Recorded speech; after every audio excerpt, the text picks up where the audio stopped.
Ladies and gentlemen, the President of the United States.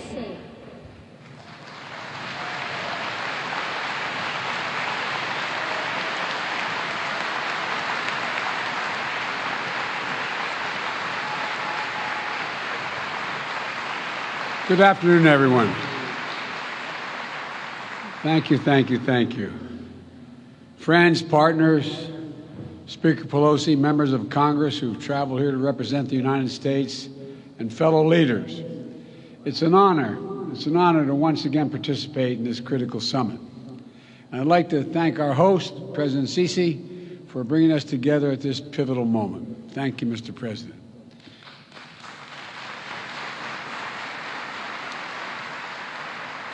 Let me start by acknowledging that this day is a day of commemoration at home in the United States. It's Veterans Day.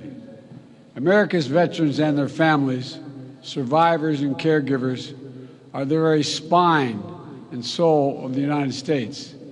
And on this special day, on every day, I honor all of those who sacrificed for our nation like my son.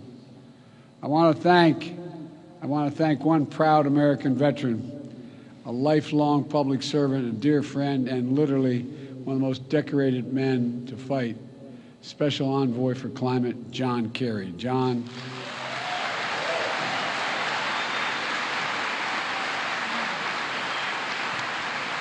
your commitment, your passion, your diplomatic expertise have been absolutely critical to delivering incredible progress on climate issues over the past 2 years. And I thank you, pal. I thank you for being my friend. Here in Egypt, the Great Pyramids and the ancient artifacts stand as testament to millennia of human ingenuity. We see our mission to avert climate catastrophe and seize a new clean energy economy not only as an imperative for our present and future, but through the eyes of history. According to the World Meteorological Organization, the past 8 years have been the warmest on record. In the United States, we're seeing historic drought and wildfires in the West, devastating hurricanes and storms in the East. Here in Africa, home to many nations considered most vulnerable to climate change, food insecurity. Hunger follows 4 years of intense drought in the Horn of Africa. Meanwhile, the Niger River in West Africa, swollen because of more intense rainfall, is wreaking havoc on fishing and farming communities. In Nigeria, flooding has recently killed 600 people. 1.3 million more are displaced. Seasonal livestock migration routes have been used for hundreds of years, are being altered, increasing the risk of conflict between herders and local farming communities. The climate crisis is about human security, economic security, environmental security, national security, and the very life of the planet. So today, I'd like to share with you how the United States is meeting the climate crisis with urgency and with determination to ensure a cleaner, safer, and healthier planet for all of us.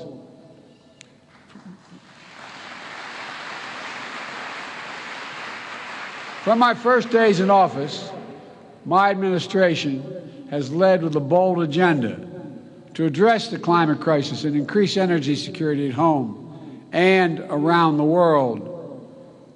We immediately rejoined the Paris Agreement. We convened major climate summits and reestablished. I apologize we ever pulled out of the agreement. We established major economies forum to spur countries around the world to raise their climate ambitions. Last year at COP26 in Glasgow, the United States helped deliver critical commitments that will get 2/3 of the world's GDP on track to limit warming to 1.5 degrees Celsius. Over the past 2 years, the United States has delivered unprecedented progress at home through a generational investment in upgrading our nation's infrastructure. We're making our power grid better able to transmit clean energy, expanding public traffic, transit and rail, building nationwide network of electric vehicle charging stations, over 50,000. And this summer, the United States Congress passed, and I signed into law my proposal for the biggest, most important climate bill in the history of our country, the Inflation Reduction Act.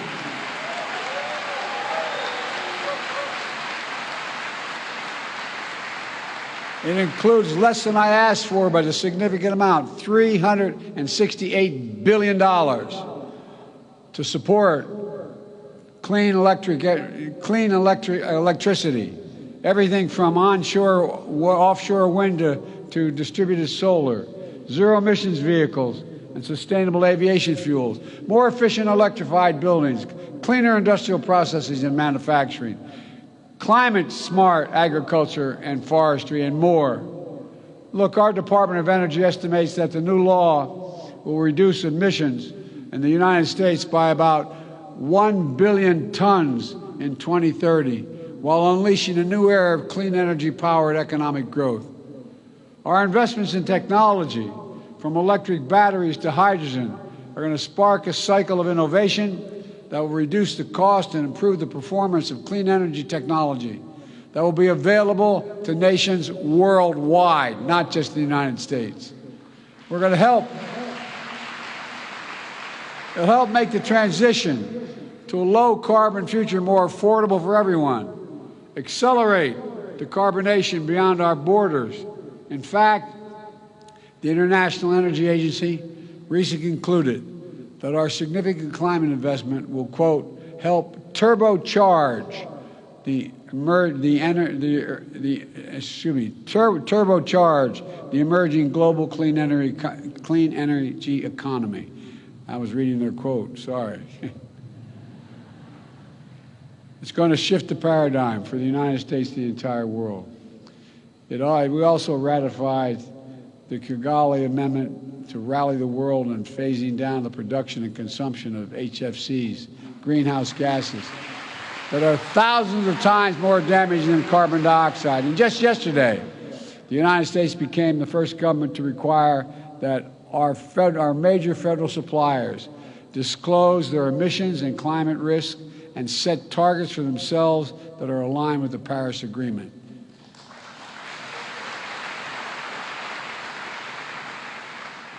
As the world's largest customer, with more than $650 billion in spending last year, the United States government is putting our money where our mouth is to strengthen accountability for climate risk and resilience. These critical steps are already locking in vital investments in our infrastructure, delivering lower costs for clean energy, spurring good-paying union jobs for American workers, and advancing environmental justice in our communities. Folks, we're proving that good climate policy is good economic policy. It's a strong foundation for durable, resilient, inclusive economic growth. It's driving progress in the private sector. It's driving progress around the world. And the sum total of the actions my administration is taking puts the United States on track to achieve our Paris Agreement goal of reducing emissions 50 to 52% below 2005 levels by 2030.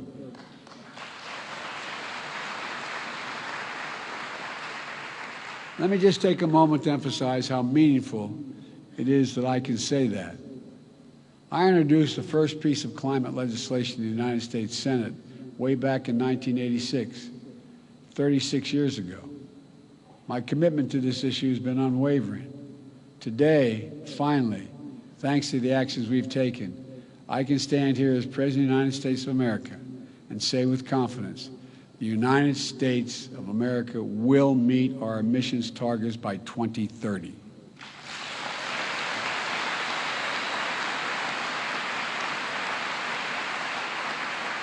We're racing forward to do our part to avert the climate hell that the UN Secretary General so passionately warned about earlier this week. We're not ignoring harbingers that are already here. It's true, so many disasters, climate crisis is hitting hardest those countries and communities that have the fewest resources to respond and to recover. And that's why last year I committed to work with our Congress to quadruple U.S. support to climate finance and provide $11 billion annually by 2024, including $3 billion for adaptation. That's why the Fund Emergency Plan for Adaptation and Resilience, PREPARE we call it, to help more than 500 million people in developing countries respond to climate change. We're already requested more than $2 billion for the PREPARE this year. I'm going to fight to see that this and our other climate objectives are fully funded. Today, as a down payment, we're announcing more than $150 million in initiatives that specifically support PREPARE's adaptation efforts throughout Africa, including Adaptation in Africa, effort that Egypt and the United States launched together in June. This includes support for expanding early warning systems to help cover Africa, broadening access to climate finance, providing disaster risk protection, strengthening food security, mobilizing the private sector, and supporting new training center in Egypt to accelerate adaptation across the efforts all across the continent. My administration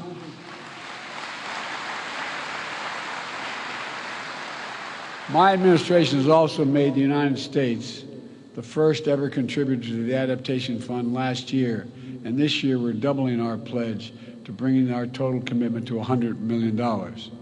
We're also making sure that every dollar we deliver goes as far as possible, unlocking larger pools of finance and the trillions in private investment we know that will be needed. Folks, we're also supporting the Global Shield, a G7 initiative to better protect vulnerable countries everywhere from climate-related losses and quickly respond to climate-related damages. And the G7-led Partnership for Global Infrastructure and Investment is working to meet the critical infrastructure needs in low and middle-income countries with specific focus on climate. The project we're facilitating is built on transparency, partnership, the protections for workers and the environment. One of the many projects already underway is a partnership between American firms and the government of Angola to invest $2 billion building new solar projects in Angola. And everywhere, like everywhere in the world, climate adaptation in Africa is working toward energy transmissions as just means creating good jobs, spurring inclusive economic growth, and leaving no one behind as we implement the Sustainable Development Goals. Folks, now I know this has been a difficult few years. The interconnected challenges we face can feel all-consuming. And the upheaval we're seeing around the world, especially Russia's brutal attack against Ukraine, is exacerbating food shortages and energy spikes in cost, increasing volatility in those energy markets, driving up global inflation. Against this backdrop, it's more urgent than ever that we double down on our climate commitments. Russia's war only enhances the urgency of the need to transition the world off its dependence on fossil fuels. True energy security means that every nation is benefiting from clean, diversified energy future. No action can be taken without a nation understanding that it can use energy as a weapon and hold the global economy hostage. It must stop. And so this gathering must be the moment to recommit our future and our shared capacity to write a better story for the world.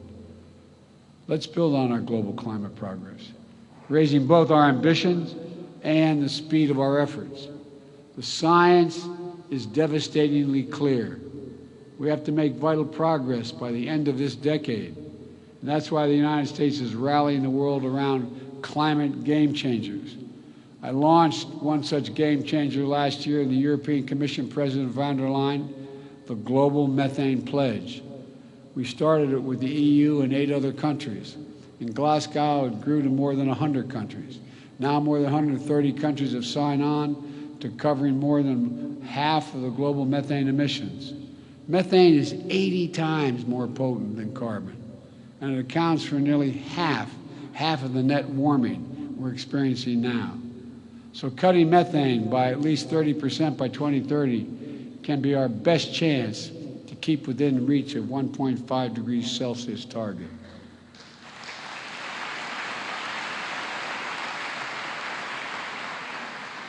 Today, we're releasing an updated Methane Emissions Reduction Act plan, which lays out how the United States is meeting the pledge. We're investing more than $20 billion in domestic methane mitigation to do things like cap orphan wells, leaking methane, improving industrial equipment in the oil and gas sectors to reduce emissions. It also lays out strong regulatory actions, including a new proposal from our Environmental Protection Agency to strengthen standards on methane across sectors, especially from super emitters, just to make sure it's not released into communities impacting on public health. All told, these steps will reduce U.S. methane emissions from covered sources by 87% below the levels of 2005 by 2030. Folks, another game changer is conserving our natural environment, whether it's the Congo Basin's forests and peatlands here in Africa, or the Amazon Basin in South America, or forest, wetlands, grasslands in the United States. Preserving nature is one of the most impactful climate solutions we have. Some that indigenous people communities have known and been the stewards of these efforts for a long time and generations. They've known it. Here at COP27, we are co-chairing Forest and Climate Partnership to deliver real rapid strides to halt deforestation. The best part is we don't have to develop any new technologies. We just have to make clear forests are more valuable when they're preserved than when they're destroyed. It's that basic.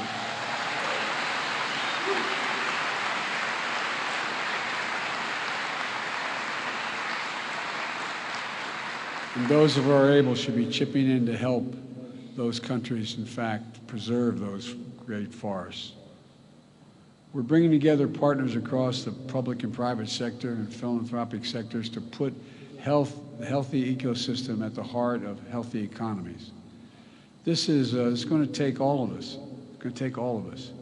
We need to harness our capacity to tackle emissions in economic sectors like international shipping.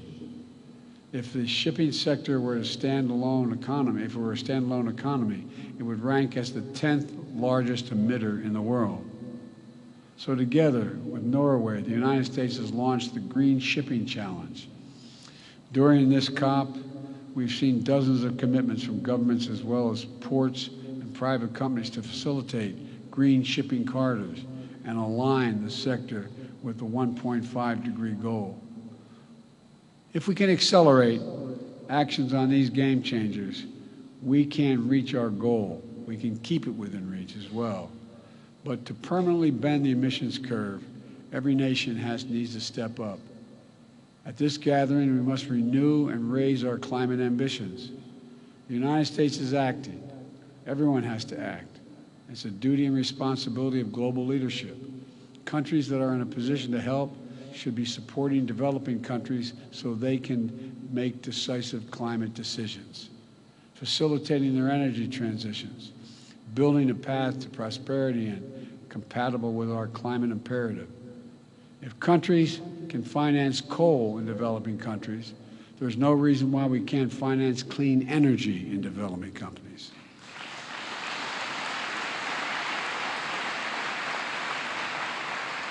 I'm pleased to announce today, alongside the European Union and Germany, a $500 million package to finance and facilitate Egypt's transition to clean energy.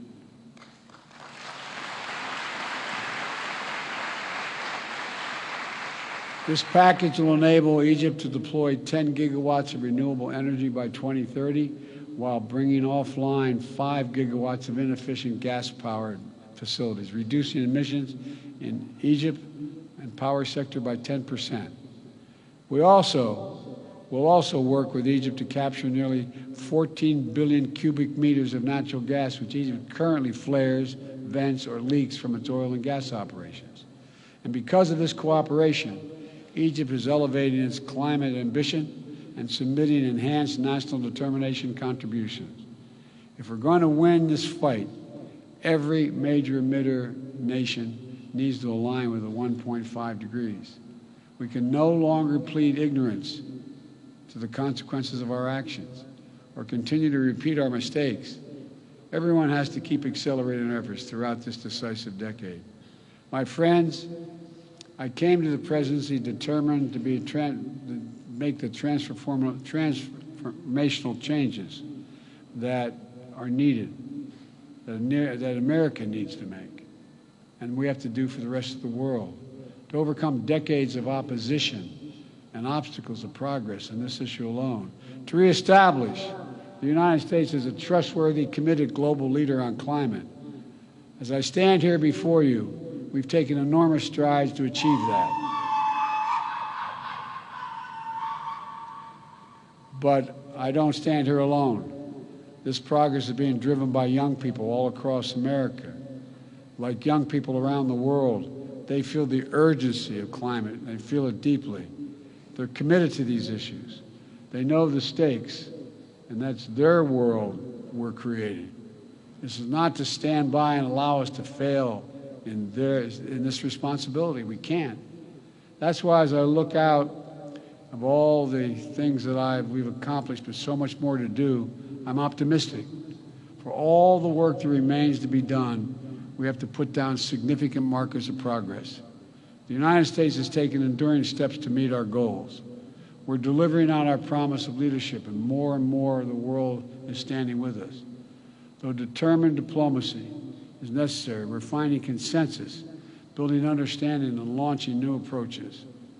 And the inspiring passion of young people, civil society, climate activists, indigenous communities is literally galvanizing the world.